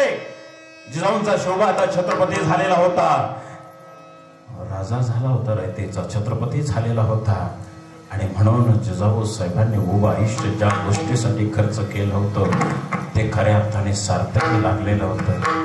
आणि म्हणून जिजाऊ साहेबांना मनोमन आनंद झालेला होता. कृत्य झाले, इच्छा केली ते पावलं. कृत्य झालेलं होतं म्हणून जिजाऊ साहेब आपल्या आसनावरून उठल्या. आणि काय केलं असेल हो जिजाऊ साहेबांनी पहिल्यांदा उठून शिवाजी राजाला मुजरा करायला गेला. महाराज आसनावरून उठले. हे काय करता साहेब? स्वतःच्या मुलाला मुजरा घालता? नाही राजा, तो आता छत्रपती आहे आणि रयतेचं कर्तव्य आहे की राजाला मुजरा घातला पाहिजे. आता ही जिजाऊ तुझी माता नाही, या छत्रपतीचे रयतेतला एक भाग आहे. काय विचाराची उंची आहे जिजाऊ साहेबांची. असं आपलं लेकरू कुठंतरी सिंहासनावर बसावं, कुठंतरी उंच पदेवर जावं, उच्च डिग्रीवर घ्यावं, मग त्या आईचं अंतकरण प्रवृत्त असतं. जिजाऊ साहेबांनी. आणि एक सांगू तुम्हाला, जिजाऊ साहेब असं व्यक्तिमत्व होतं की तुम्हाला आजपर्यंत एकच गोष्ट माहिती असेल की भीष्मांना इच्छा मृत्यूचं वरदान होतं. महाराज बरोबर आहे, भीष्मांना इच्छा मृत्यूचं वरदान होतं. मी त्याच्या पुढे जाऊन सांगतो, जिजाऊ साहेबांना सुद्धा इच्छा मृत्यूचं वरदान होतं. 6 जून 1674 रोजी महाराजांचा राज्याभिषेक झाला. महाराज तख्तावर बसले. मराठ्यांचं स्वतंत्र सिंहासन निर्माण झालं. 32 मन सोन्याचं सिंहासन होतं, किरकोळ नव्हतं. आणि त्या सिंहासनावर बसणारा जिजाऊंचा पुत्र होता, तो शोभा होता. पण तो आता शिवाजी राजा शिवछत्रपती झालेला होता. मनातला सत्याचा संकल्प, सत्य संकल्पाचा दाता नारायण, आणि त्या नारायणाच्या कृपेने धीर तो कारण साह्य होतो. नारायण साह्य झाल्यानंतर कोणती गोष्ट अशक्य नाही. शक्य झालं. त्यांच्या मनातली संकल्पना पूर्ण झाली. आणि पूर्ण झाल्याबरोबर दुसऱ्या दिवशी आपल्या पुत्राला सांगितलं, राजा आता शोभा नव्हत्या म्हणत जिजाऊ साहेब, राजा आता आम्हाला रायगडाची हवा मानवत नाही. आम्हाला कुठेतरी पाचाडला खाली छोटासा महाल बांधून द्या, तिथे जिजाऊ साहेब त्या ठिकाणी पाचाडला महाराजांनी तात्काळ व्यवस्था केली. जिजाऊ साहेबांसाठी वाडा निर्माण केला. आणि जिजाऊ साहेब त्या वाड्यात गेल्या. आणि 6 जून 1674 नंतर जिजाऊ साहेब फक्त 11 दिवस आयुष्य उपभोगलं. कारण ज्याच्यासाठी मी जन्माला आले होते ते माझा जन्म सफल झाला. कृत्य झाले, इच्छा केली ते पावले, आनंद वाटला. आणि भगवंताला साथ घातली. तो साथ घातलेला दिवस होता 17 जून 1674. हे भगवंता, मी जे मागितलं होतं ते मला पावलेलं आहे. आणि जे मला मिळवायचं होतं ते मिळवलंय. मग आता जगायचं कशासाठी जगायचं? भगवंताला साथ घातली. बस हे भगवंता, हे दयाधना, मला आता तुझ्या चरणाजवळ घेऊन जा. दे जागा मला तुझ्या चरणाजवळ. जिजाऊ साहेबांनी भगवंताला साथ घालावी आणि जिजाऊंच्या जडदेहातलं चैतन्य निघून जावं. असा मृत्यू यावा. असा मृत्यू यायला सुद्धा भाग्य लागतं. भीष्मांना इच्छा मृत्यूचं वरदान होतं, पण मरण कसं? बाणाच्या शय्येवर पडून राहावं लागलं. पांडवांचा विजय झाल्यानंतर त्यांनी मृत्यू मागून घेतला, हा भाग वेगळा. पण जिजाऊ साहेबांना नैसर्गिक इच्छा मृत्यू वाट्याला आला. एक त्यांच्या जीवनातलं सगळ्यात मोठं फलित आहे, लक्षात ठेवा. हे तुम्हाला शक्य नाही होणार, कारण जीवन ज्यासाठी होतं ती इच्छा पूर्ण झालेली होती. आणि एकदा इच्छा पूर्ण झाली ना, माणसाने पुन्हा अपेक्षा व्यक्त करू नये. पण आपल्या अपेक्षा संपत नाही, त्यालाच प्रपंच म्हणतात. विठाला विठाला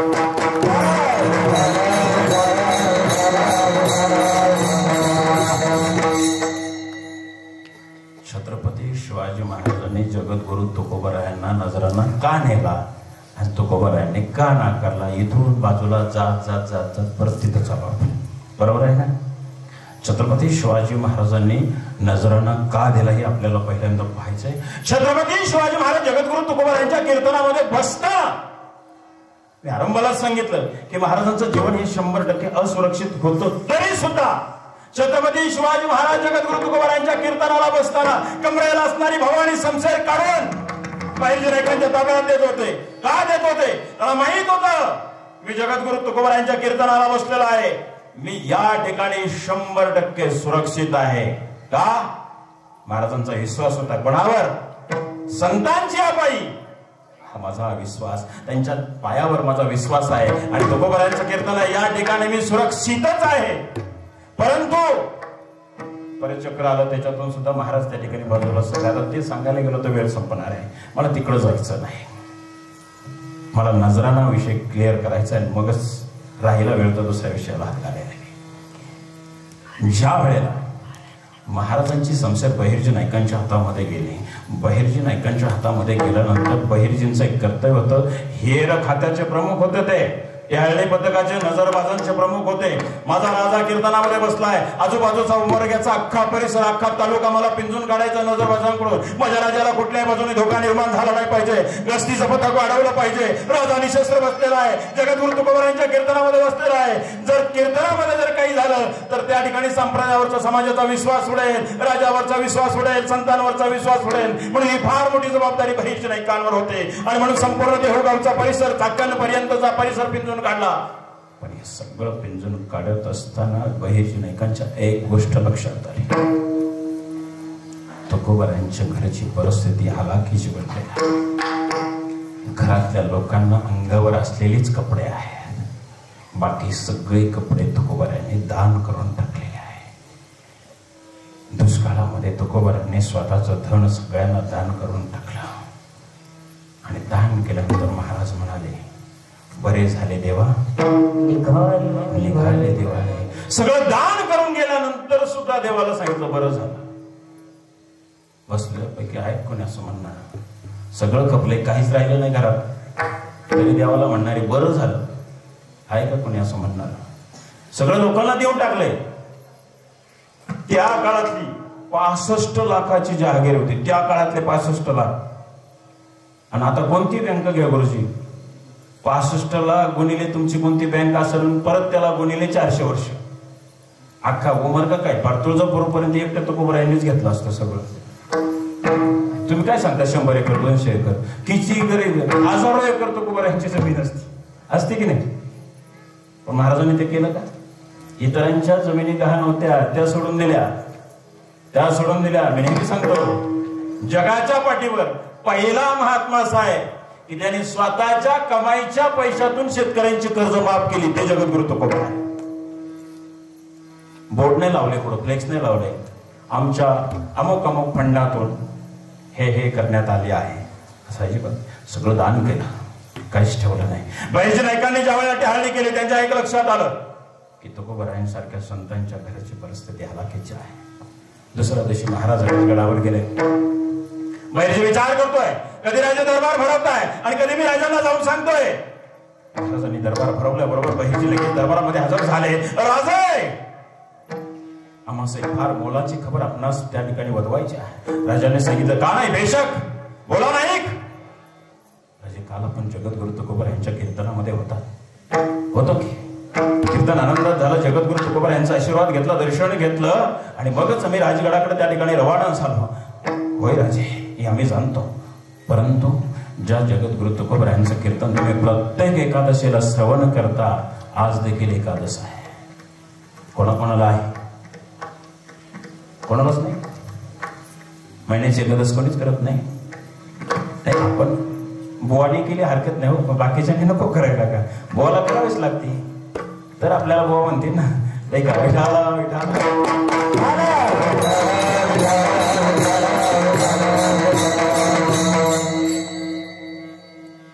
छत्रपतींच्या दरबारामध्ये बहिर्जी नाईक उभे आहेत.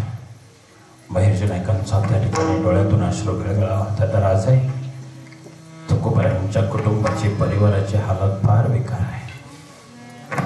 अंगावर असणारं वस्त्र सोडून 2 वेळचं जेवण मिळेल इतकं सुद्धा अन्न घरामध्ये नाही. एवढी हलाखीची परिस्थिती होती. महाराजांनी तात्काळ चाकणच्या सुभेदाराला दरबारात बोलवून घेतलं. तंबेरे, अरे स्वराज्य कोणासाठी? या स्वराज्यामध्ये, या शिवाजी राजाच्या स्वराज्यामध्ये साधू संत जर उपाशी राहत असतील, कशासाठी स्वराज्य? कुणासाठी स्वराज्य आहे? त्या सुभेदारांकडे तात्काळ त्या ठिकाणी भरजरी नजराना महाराजांना एक काटेवाडी घोडा, अरे अनेकांचे धर्मगुरु घोड्यावर बसून त्या ठिकाणी धर्माचा प्रचार प्रसार करतात. पण आमचे जगद्गुरु तुकोबराय पायी त्या ठिकाणी पिंजून करतात. 12 प्रांत संबंध महाराष्ट्रामध्ये जगद्गुरु तुकोबराय पायी फिरत होते. ज्या काटेवाडी घोडा द्या, आमच्याही धर्माचा प्रचार प्रसार तो त्या ठिकाणी जोमाने झाला पाहिजे. इतर धर्मगुरूंसारखं आमच्या जगद्गुरु तुकोबरायांनी देखील घोड्यावर दौड मारावी, धर्माची प्रबोधनं करावी, प्रवचन करावी, कीर्तन करावी. म्हणून काटेवाडी घोडा घ्या, त्यांची कपडे, त्यांची वस्त्र त्या ठिकाणी भरजरी असावी म्हणून भरजरी वस्त्र दिली, त्यांच्या पत्नीला भरजरी साडी दिली, लेकरांना कपडे दिली, धान्य पाठवलं.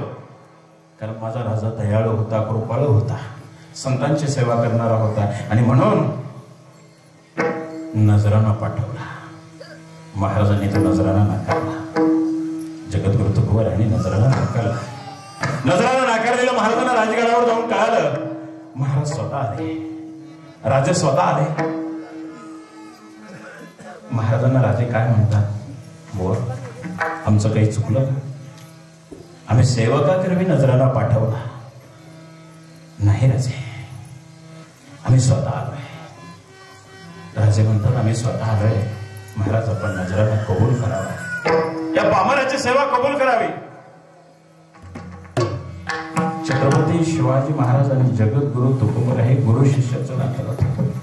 यावेळेला सर्वप्रथम महाराज काय म्हणाले माहितीये का?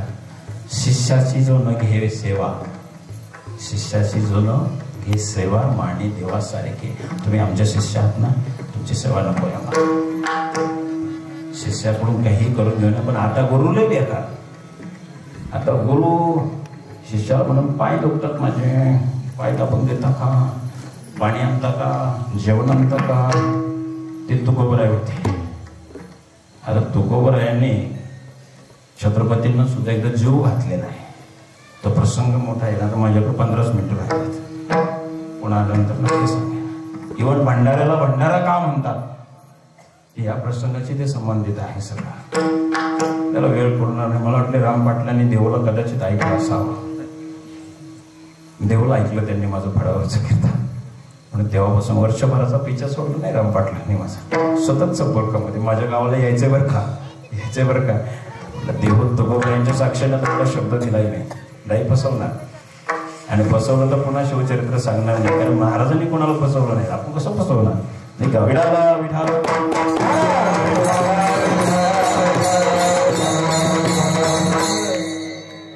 महाराजांनी विनंती केली. राजांनी महाराजांना विनंती केली, महाराज आपण नजराना स्वीकारावं. कुटुंबाची हलाखीची परिस्थिती आहे. हे स्वराज्य आपलं आहे आणि या स्वराज्याच्या धडावर रयतेचा अधिकार आहे. तुम्ही या स्वराज्यातले संत आहात, रयत आहात आणि म्हणून तुमचा याच्यावर नैतिक अधिकार आहे. त्यावेळेला तुकोबरायांनी सांगावं, राजे या धनावर आमचा जरूर अधिकार आहे, परंतु आमच्या अगोदर या धनावर स्वराज्याचा अधिकार आहे.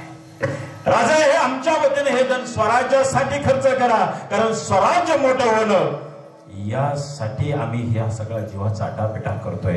त्यासाठी आम्ही पैकीचे अभंग निर्माण केले. समाजामध्ये जाऊन त्या ठिकाणी पारतंत्र्यापेक्षा स्वराज्य किती चांगलं आहे. तो रामराय जसा आपल्या पत्नीला सोडवायला गेलेला होता, तसं माझ्या शिवरायाने अनेकांच्या सीता पळून नेलेला सोडून आणण्यासाठी तो दिवस रात्र करतोय. म्हणून अनेक पाईक, अनेक सैनिक, पाईक म्हणजे सैनिक आम्ही तुमच्या पाठीशी उभं करतोय राजे. म्हणून या धनाची, या तुकोबरायापेक्षा स्वराज्याला जास्त गरज आहे. राजे, आपण हे धन स्वराज्यासाठी खर्च करा. तरी महाराज विनंती करत होते. त्यावेळेला तुकोबरायांनी काय सांगितलं माहितीये का? राजे, आज जर आम्ही हा नजराणा स्वीकारला तर अनेक जण असे देऊच्या परिसरामध्ये दुकानं मांडून बसलेले आहेत, मठ बांधून बसले, अजून काय काय बांधून बसले. आणि होतेच ना, अंबाजी होते, सालोमालो होते की नाही त्यावेळेला. महाराज म्हणले, आम्हाला जर तुम्ही नजराणा दिला तर हे उद्या राजगडावर येते लगेच अर्ज सबसिडीचा जातो की नाही, सबसिडीचा अर्ज. तसं तेव्हाही गेला असता शिवाजीराजांच्या दरबारात, सालोमालोचा गेला असता, अंबाजीचा गेला असता, रामेश्वर भट्टाचा गेला असता, बऱ्याच जणांचे गेले असते.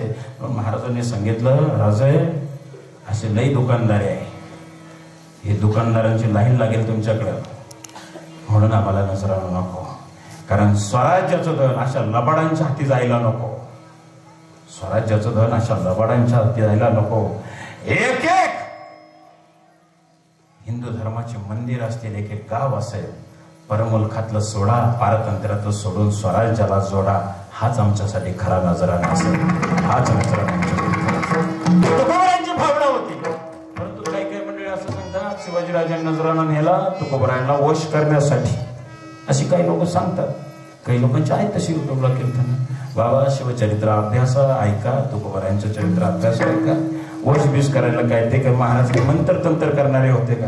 वश करायला मंत्र मारावं लागतात. मला येत नाही तो मंत्र, तर ते करतात काहीतरी भानामती वगैरे असं काहीतरी म्हणतात त्याला, ते वश करणार. नजराणा नेणे म्हणजे भानामती करणे असं होतं का?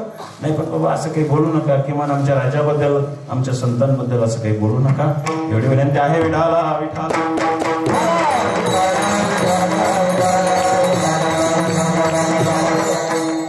तुकोबरायांनी सांगितलं, आमची चिंता करू नका, आमची काळजी करू नका. आमची काळजी करण्यासाठी तो भगवान परमात्मा आहे, त्याच्यावर आमचा विश्वास आहे. अभंगाचं दुसरं चरण. निष्काम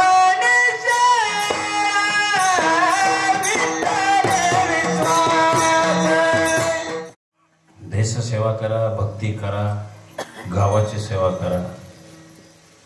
प्रत्येक गोष्टीवर आपला विश्वास असेल, भाव असेल, श्रद्धा असेल तर ती गोष्ट फळाला. मीराबाईचा भगवंतावर एवढा विश्वास होता. मीराबाई राजघराण्यात जन्माला आलेली होती आणि राजघराण्यात जन्माला आल्यानंतर महालात राजे. राजघराण्यामध्ये सगळ्या सुविधा असतात, परंतु भगवंताची नामाची एवढी गोडी लागलेली होती, एवढी गोडी लागलेली होती. मीराबाईने साज शृंगार करावा. कोणासाठी? भगवंतासाठी. स्त्रीनं साज शृंगार करावा. कोणासाठी? पतीसाठी. उगाच चांगला फोटो काढून व्हॉट्सअप फेसबुकला नका दाखवा. तुमचा चेहरा पाहण्याचा नैतिक अधिकार फक्त तुमच्या पतीला आहे आणि एक माय बापाला, बाकी कोणाला अधिकार नाही. काही काही लोक उगाच आपल्याला हे आमच्या सौ म्हणलं काय प्रदर्शन मांडलंय का? त्यात तुमच्या सौ आहेत ना, लोकांना कशाला दाखवता? तो नैतिक अधिकार तुमचा आहे, तो जगाला वाटत बसू नका. फेसबुकला किंवा व्हॉट्सअपला काय टाकावं काय टाकू नये हे आता सांगायची गरज निर्माण झाली लोकांना. ठीक आहे, सप्ताह आहे गावातला, त्याचं निमंत्रण टाकलं चालेल. सप्त्यात वादक कोणी, गायक कोणी ते टाका, कीर्तनकार कोणी ते टाका, सप्ताह कोणत्या देवाचा आहे, कशा निमित्त आहे ते टाका. काल कोणाचं कीर्तन झालं, आज कोणाचं झालं, उद्या कोणाचं होणार आहे ते टाका. हार्मोनियमवाले कोण आहेत, वेणेकरी कोण आहे ते टाका. तुम्ही पहा कार्यक्रम पत्रिकेमध्ये सगळ्यांची नावं छापली जातात हँडवेलमध्ये. म्हणजे खरे कष्ट करतात ना, म्हणजे पारायणाला बसणाऱ्यांची नावं हँडवेलमध्ये आहेत का? आहेत का? नाही. सकाळच्या काकड्याला असणाऱ्यांची नाव हँडवेल आहेत का? आहेत. वेणे पहारा करणाऱ्यांची नाव आहेत का? अरे वा, सुधार नाही तुमच्याकडे. आता पारायणवाल्यांचीच राहिली, ती का नाही टाकली? तुमची एक गोष्ट मला आवडली, तुमचा आता हँडवेल पाहिला. तुमच्या हँडवेलवर एका कोपऱ्यात महाराजांना थोडी तरी जागा ठेवली, म्हणून तुमचं मनापासून कौतुक करतो. कारण मी अजून एक नेहमी सांगतो तुम्हाला की महाराज साऱ्या लोकांनी, महाराष्ट्र काही जगामध्ये महाराजांना गावात आणलं, महाराजांना गावात आणून गावाच्या वेशीवरच थांबवलं. महाराजांना गावात नाही आणलं, गावाच्या वेशीवर थांबवलं. वेशीपर्यंत आणलेल्या महाराजांना गावात आणा आणि गावात आणून पुन्हा घराघरात पोचवा, तेव्हा आमच्याकडं संस्काराची शिदोरी निर्माण होईल. तोपर्यंत नाही होणार. एखाद्या चिमुरड्या पोराच्या हातात तुम्ही 100 फोटो द्या, कोणाचेही द्या, त्याच्यात फक्त एक महाराजांचा, राजांचा फोटो असावा आणि त्या लेकराला सांगायचं याच्यातले छत्रपती कोण. ते काही क्षणात 99 बाजूला फेकून देतं शिवाजीराजे. लहान लेकराला कळतं, सांगावं लागत नाही. लहान लेकराला छत्रपती कळतात, पण जाणत्यांना कळत नाही. जाणत्यांना कळत नाही. जाणत्यांना कळत असतं छत्रपतींचा थोडा तरी आदर्श घेतला असता लोकांनी. मी एक सांगून जातो नेहमी, आज आपल्या देशातले जे राज्यकर्ते असतील, सरकारला येतात जातात, बदलत राहतात. प्रत्येक पक्ष महाराजांचं नामोल्लेख करत असतो आणि करावा, केलाच पाहिजे. या भूमीत राहायचं आहे, ज्यांच्यामुळे आम्ही राहतोय त्यांचा नामोल्लेख जरूर व्हावा. पण एक गोष्ट प्रामुख्याने सांगून जातो की छत्रपतींच्या स्वराज्यामध्ये जे कायदे होते, कलम होती, गुरुजी, ती 5% जरी आमच्या राज्यकर्त्यांनी अंमलात आणली तरी या हिंदुस्थानाचं सुराष्ट्र व्हायला वेळ लागणार नाही. फक्त 5% अंमल करा, 100% तर नका. 100% केल्यानंतर अमेरिका काय, जगावर सत्ता निर्माण करा, एवढं सामर्थ्य आहे छत्रपतींच्या चरित्रामध्ये. आणि इंग्लंडच्या अधिकाऱ्यांनी म्हणावं, शिवाजी राजासारखं रत्न जर आमच्या भूमीत जन्माला आलं असतं, अरे भूमीवरच काय, पण आम्ही चंद्र सूर्यावर सुद्धा राज्य निर्माण केलं असतं. एवढं सामर्थ्य शिवचरित्रात त्यांना कळालं, पण दुर्दैवाने आम्हाला कळालं नाही. हे आमचं दुर्दैव आहे.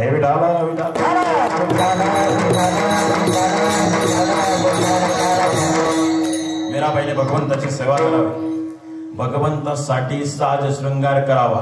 कारण मीराबाई अविवाहित होत्या, देवाला स्वती मांडलेलं होतं त्यांनी. देवाचीच सेवा, सर्व भावे ध्यानी म्हणी, बस दुसरं कोणाचा विचार करत नव्हत्या. आणि हे करत असताना बऱ्याच वेळेला समाजामध्ये तुम्ही चांगलं करा, चांगलं करणाऱ्याला प्रचंड विरोध होतो. मला सांगायचं, झाडाला फळ आहे त्यालाच लोक दगड मारतात. येड्या बाबडीला कोणी दगड मारलेत का? स्पीड ब्रेकर खड्ड्याच्या रस्त्याला असतो की हायवेला असतो? सुपर फास्ट जो रोड असतो ना त्याला स्पीड ब्रेकर असतो. खड्ड्यातल्या रस्त्याला तर तुमच्या इकडे आहे तो रस्ता अर्धा खड्ड्यात, आपोआपच गाडीचा ब्रेक लागायची गरज ती, ब्रेक लावावा लागत नाही, त्यासाठी स्पीड ब्रेकर टाकण्याची गरज आहे. चांगल्या रस्त्याला स्पीड ब्रेकर असतो, खड्ड्यातल्या रस्त्याला स्पीड ब्रेकर नसतो. तसं बाबळीला कोणी दगड मारत नाही, पण फळ झाडाला मात्र दगडाचा मार खावा लागतो, चांगल्याला मार खावा लागतो, सहन करावं लागतं. तसं मीराबाई भगवंताचं भजन करत असताना काही नादानांना ते सहन झालं नाही. ते राणाजीकडे गेले. राणाजीला म्हणाले, आपल्या घरात असं कोणी जन्माला नव्हतं आलं बघ. कारण मीराबाईच्या अगोदर कोणी भजन करत नव्हतं, त्यांच्या मातोश्री मात्र करत होते. त्यांनी मीराबाईला म्हणजे समजून सांगा, आपल्या घराण्याची काही पद्धत आहे का? घराण्यात तर चांगलं वागावं का लोकांनी? चांगलं वागावं का घराण्यात? पण त्यांना ते नव्हतं आवडत. त्याने मीराबाईला म्हणजे समजून सांगा, समजून सांगण्याचा प्रयत्न केला, पण मीराबाई ऐकण्याच्या मनस्थितीत नव्हत्या. मीराबाई त्या ठिकाणी भगवंताचं असं भजन करत होत्या.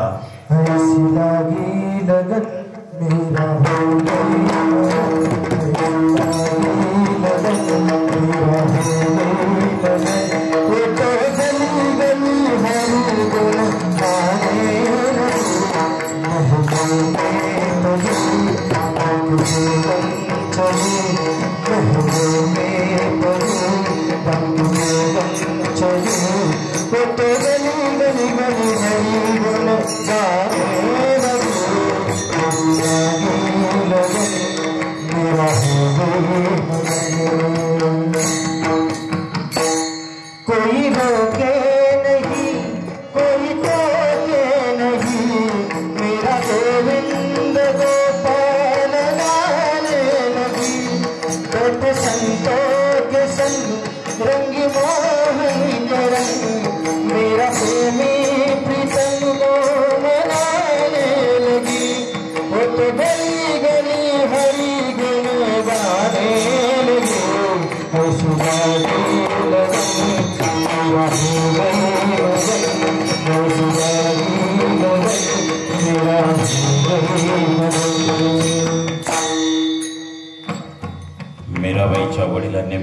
समजावून सांगण्याचा प्रयत्न केला तरी मीराबाईने देवाचं भजन थांबवलं नाही.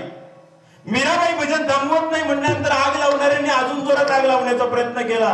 सांगितलं हे थांबवावं लागेल, आपल्या घराला तसं कोणी करत नाही, हे थांबवा. मग त्यावेळेला राणाजींनी काय केलं, त्यांच्या सौभाग्यवतीला मीराबाईच्या आईला सांगितलं तू जरा समजून सांग. मीराबाईच्या आईने देखील समजून सांगितलं, पण मीराबाई आता ऐकण्याच्या मनस्थितीत नव्हत्या. भगवंताचं ध्यान असतं त्यावेळेला वृत्ती होते ना, भगवंताचं ध्यान ज्या वेळेला लागतं ना माणसाला त्यावेळेला दुसरं काहीच आठवत नाही. मीराबाईची ती अवस्था त्या ठिकाणी प्राप्त झालेली होती. ती अवस्था ज्या वेळेला प्राप्त होती ना माणसाला, माणूस माणसात नसतो, तो भगवंताशी एकरूप झालेला असतो. तसं मीराबाई भगवंताशी एकरूप झालेल्या होत्या.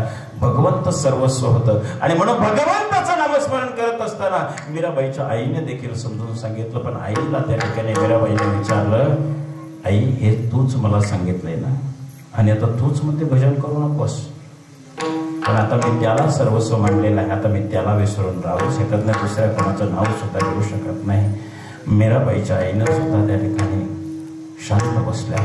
तुला योग्य वाटतंय ते कर. मीराबाई पुन्हा भजन करू लागल्या. पण मीराबाई भजन करू लागल्यानंतर राणाजींना पुन्हा क्रोध अनावर झाला. आपल्या पत्नीला सांगितलं, मीरा जर भजन करायचं थांबत नसेल तर मला नाईलाजाने एक कठोर निर्णय घ्यावा लागेल. राणाजीने विषाचा प्याला आणला आणि विषाचा प्याला आणून मीराबाईच्या आईच्या हातामध्ये दिला आणि आईच्या हातामध्ये दिल्यानंतर सांगितलं, तुम्ही स्वतः मीराला विषाचा प्याला द्यायचा. मीराबाईच्या आईच्या हातामध्ये ज्या वेळेला विषाचा प्याला आला त्यावेळेला मीराबाईच्या आईची अवस्था फार त्या ठिकाणी विकृत बनलेली होती. अरे ज्या मुलीला आपण 9 महिने 9 दिवस त्या ठिकाणी मोठ्या पोटामध्ये सांभाळले, त्याच मुलीला आपण आपल्या स्वतःच्या हाताने मारायचं, स्वतःच्या हाताने विषाचा प्याला द्यायचा, हा विचारच काळीच पिळवटून टाकणारा होता. त्यावेळेला अंतःकरण गाठून आलं. ज्या मुलीला आपण लहानाचं मोठं केलंय तिचा गळा आपण घोटावा ते मातेला मान्य होतं. पण एका बाजूला पतीची आज्ञा होती, दुसऱ्या बाजूला मुलगी होती, करावं तरी काय.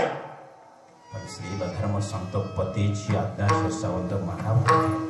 सासरू नैनांनी मीराबाईच्या आईने त्या ठिकाणी मीराबाईच्या समोर तो विषाचा प्याला धरला आणि तो विषाचा प्याला धरल्यानंतर मीराबाई त्या ठिकाणी ध्यानस्थ अवस्थेमध्ये होत्या, भगवंताचं नामचिंतन करत होत्या. त्या नामचिंतनामध्येच मीराबाईने आईच्या हातातला प्याला घेतला आणि आईच्या हातातला प्याला मीराबाईच्या हातात गेल्यानंतर मीराबाईची आई बेशुद्ध पडली. कारण तिला वाटलं हा विषाचा प्याला ज्या वेळेला मीराबाई प्राशन करेल त्यावेळेला माझी मीरा मला पुन्हा दिसणार नाही. अंतःकरण दाटून आलं. त्याच अवस्थेमध्ये मीराबाईच्या आई जमिनीवर कोसळले गेले आणि काही काळानंतर ज्या वेळेला त्या शुद्धीवर आल्या त्यावेळेला मीराबाई मात्र भजनच करत होती. आणि मीराबाईसाठी घेतो विषाचा प्याला. अरे भगवंतानी विषाचा प्याला स्वतः प्राशन केला. अरे पिताना लोकांना दिसत होती मीरा पिते, मीरावर परिणाम नाही झाला, भगवंतावर परिणाम झाला. भगवंताची मूर्ती निळी सवळी झाली. अरे त्याच्या चिंतनामध्ये एवढा अधिकार प्राप्त होतो. आणि म्हणून तुकोबाराय शेवटच्या चरणामध्ये म्हणतात की त्याचं नामस्मरण केल्यानंतर कोणाचीही उपेक्षा होत नाही.